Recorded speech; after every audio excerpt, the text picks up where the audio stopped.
surgiendo.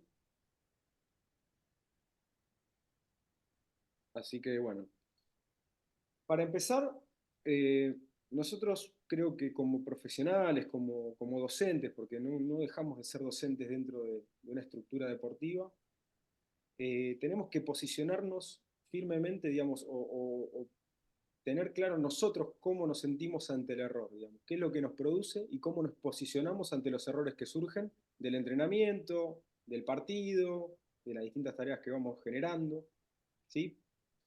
Eh, Hay una forma de verlo, que es la que ustedes están viendo acá, donde creo que no hacen falta muchas palabras para describir, digamos, qué es lo que está marcando, la palabra error en este caso, ¿sí? Donde nos posicionaríamos como el error como algo negativo, ¿sí? Como una situación negativa. Esta es otra forma de ver el error, donde uno se planta en el error como una parte del aprendizaje, una parte, digamos, del entrenamiento, de lo que vamos a tratar de mejorar, pero donde sabemos que lo más normal es que un jugador erre más de lo que acierta, y que en esto de entrenar uno va generando tareas para que surjan los errores y para que surjan aciertos a partir de estos errores.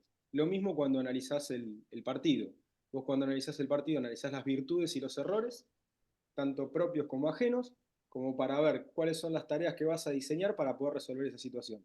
Lo que no quiere decir que cuando yo plantee la tarea, inmediatamente surja la virtud o surja el acierto, sino que a veces necesito ir probando dentro de la tarea para que empiecen a quedar esos conceptos, ¿sí? Y yo vaya mejorando mi capacidad de juego como equipo y individualmente. Entonces, esto es importantísimo. Si yo me planteo el error como un problema y yo lo expreso de esa manera, el jugador lo va a sentir como un problema y lo va a resolver como un problema.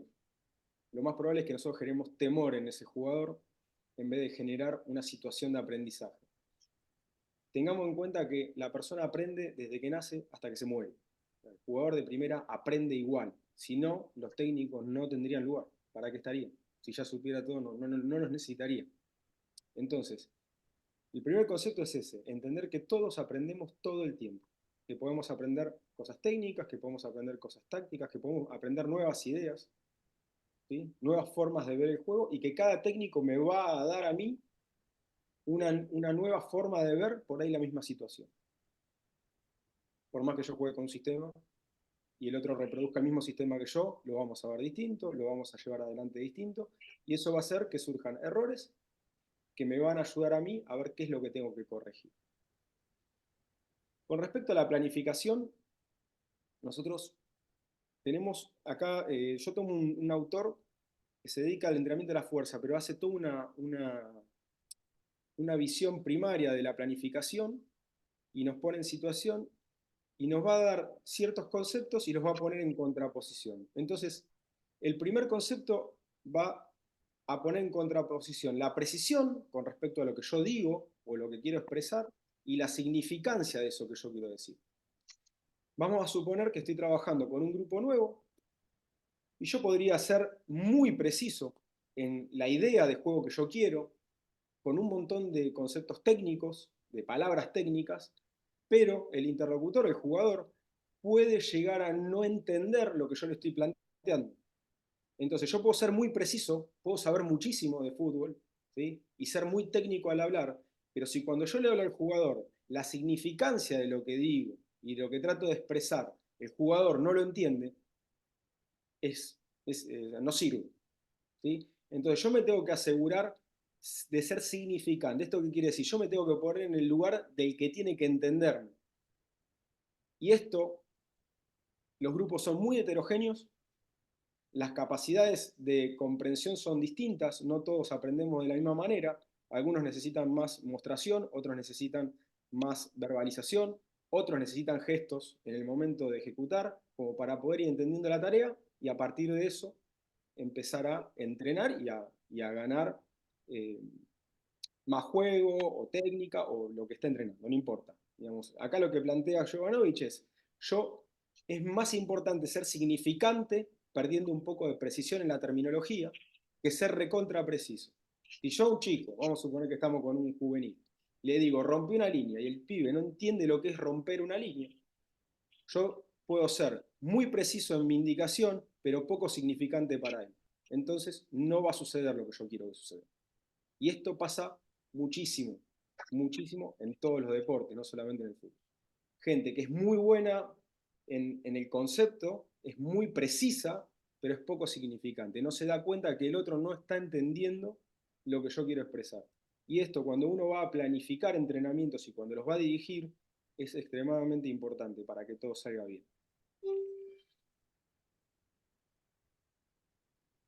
Después plantea una situación, Vallés es un científico que planteaba una situación donde dice, cuando yo voy a hacer una acción o cuando voy a entrenar, yo traigo un montón de concepciones teóricas, ¿sí? Que me van a marcar y que me van a decir que las cosas deberían suceder en teoría de una manera. Pero cuando yo llego al entrenamiento y empiezo a entrenar, la realidad me empieza a mostrar que no funciona de esa manera con este grupo. Yo tengo dos posibilidades. Una es sostenerme sobre la teoría y no cambiar, y mantenerme ahí, lo cual no me va a permitir crecer. ¿Por qué? Porque la realidad me está diciendo que de esa manera no funciona, no está haciendo. Entonces, lo que dice Vallés es, yo tengo una teoría, voy a la práctica me devuelve algo distinto a la teoría que yo traía, yo puedo armar entre la teoría que tenía y el conocimiento que estoy observando en ese momento de la situación, armar un conocimiento nuevo. ¿Sí? Entonces lo que yo haría es ajustarme a la realidad. Vamos a suponer que yo quiero jugar a 2 toques una situación, la cancha está toda poseada y no me permite jugar a 2 toques. Si yo insisto en jugar a 2 toques porque me dicen que jugar a 2 toques acelera el juego, pero las condiciones del campo no me permiten jugar a 2 toques y la tarea no sale a 2 toques, si yo no le dejo tocar 3 veces la pelota o 4 veces la pelota, la tarea muere. Entonces, el análisis de la realidad que estoy viviendo en ese momento me va a cambiar lo que yo traje. Si yo no me adapto a eso, no hay entrenamiento. No hay entrenamiento. No va a suceder lo que quiero que suceda. ¿Por qué? Porque la realidad me está devolviendo, ¿sí? Una observación y un conocimiento nuevo con respecto a dónde estoy. Esto puede pasar por la cancha, puede pasar por la estructura del club, puede pasar porque no tengo cancha para entrenar, entonces tengo que modificar, puede pasar porque la calidad técnica del jugador que tengo no me permite jugar a 2 toques. O sea, ustedes imagínense la situación que ustedes quieran, ¿sí? Pero cuando uno ve la realidad, tiene que adaptarse a esa nueva realidad, ¿sí? Y tiene que entender que las planificaciones son flexibles también en ese sentido, en que yo tengo que ir adaptándome a lo que voy viendo. Otra de las cosas que plantea Jovanovic tiene que ver con respecto a los métodos. Él habla del mundo de las pequeñas cosas y las grandes cosas. ¿Qué es un método? Un método es un recorte de la realidad, es un recorte de la realidad, que deja fuera un montón de cosas, pero que me sirve como guía para poder entrenar. Entonces, las metodologías, él dice, son importantes, son necesarias, pero siempre son imperfectas y que uno tiene que saber que el método que utilice siempre va a ser imperfecto, ¿sí? Pero igual de todo, es recontra necesario para poder entrenar, tener una metodología, tener un orden, ¿sí? Hasta acá vamos bien, ¿alguno tiene alguna pregunta? Esto es bastante teórico. Vamos bien, vamos bien. Bien, respecto a las clasificaciones, categorizaciones y fronteras. Normalmente todos cuando empezamos a trabajar en el fútbol queremos dividir las tareas, ¿sí? Normalmente, bueno, los técnicos quieren dividir las tareas en juegos reducidos, en tareas de definición. Siempre vamos a hacer alguna categorización. Y lo que nos dice Jovanovic es, todas las clasificaciones también son imperfectas. Entonces, me va a pasar que yo voy a tener claramente algunos ejercicios donde voy a saber dónde meterlos, pero va a haber ejercicios que se me van a transversalizar, o sea, van a pasar por 2 categorías, no voy a saber si meterlo en una, meterlo en otra o en ninguna. Y él dice, siempre va a generar una nueva categoría que va a ser varios, otros. Ejercicios que no los puedo meter en ningún lugar cuando yo categorizo mis tareas. Y él dice, a medida que nosotros vamos creciendo en nuestra categorización de tareas, ese varios probablemente en un futuro genere una categoría nueva con nombre Y sigue existiendo varios donde voy a seguir metiendo cosas que no sé dónde entrar. No tengo. Siempre que quiero armar una categorización, me pasa que hay algo que no sé dónde meter. Él dice que no hay que preocuparse de esto, que las categorizaciones sirven también como una guía, que hay que hacerlas, que hay que individualizarlas, las categorías, usar categorías de otros nos sirve por ahí en un inicio, pero que después al final nosotros vamos a generar la propia, por situaciones varias, y que esto es un proceso que es dinámico. Las categorías nunca se vuelven fijas. Siempre en el trabajo ustedes lo van a empezar a hacer cada vez más dinámico, van a generar categorías nuevas, van a romper lo que tenían y lo van a hacer de nuevo, a medida que vayan tomando experiencia. Pero siempre tiene, lo que dice ahí, fronteras difusas. ¿Sí? Bien. Otra de las cosas que plantea Jovanovic es el lugar de las cosas y el foro para la acción. El lugar de las cosas es la teoría, lo que hablábamos hoy. Y el foro para la acción es lo cómo yo utilizo toda esa teoría para ir a la práctica. ¿Sí? Él lo que dice es que nosotros vamos a ir desde la teoría a la práctica todo el tiempo, pero las cosas se ven en el foro para la acción, se ven en la práctica. La realidad de la cosa se ve en la práctica. Y ahí donde, tomando a Valles de nuevo, yo voy a ir a modificar mi nueva teoría a partir de lo que la práctica me dé. Esto es importante porque esta es la dinámica del conocimiento.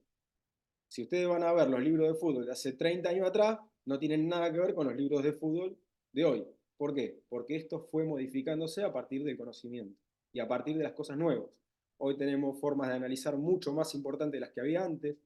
Hoy tenemos eh, software de análisis, tenemos GPS, tenemos gente que se dedica especialmente a eso, cosa que antes no existía.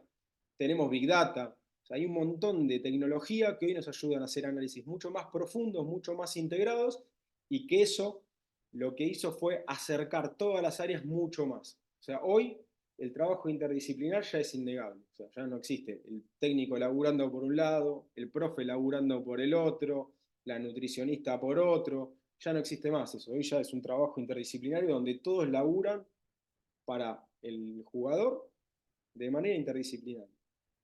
Entonces, esto lo que nos va a dar es nuevos conocimientos, ¿sí?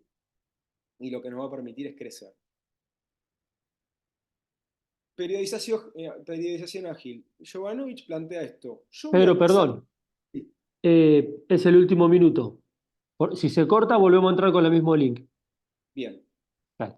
perfecto. Bueno, con respecto a lo que es periodización ágil e iterativa, Giovanni plantea un sistema de planificación distinto a lo que estamos acostumbrados, a los sistemas básicos de planificación, donde estaba el macrociclo como eje, mesociclo, ¿sí? Como una parte intermedia, y el microciclo como la estructura semanal, como estamos acostumbrados a ver. Él dice, si yo voy a arrancar en un lugar y armo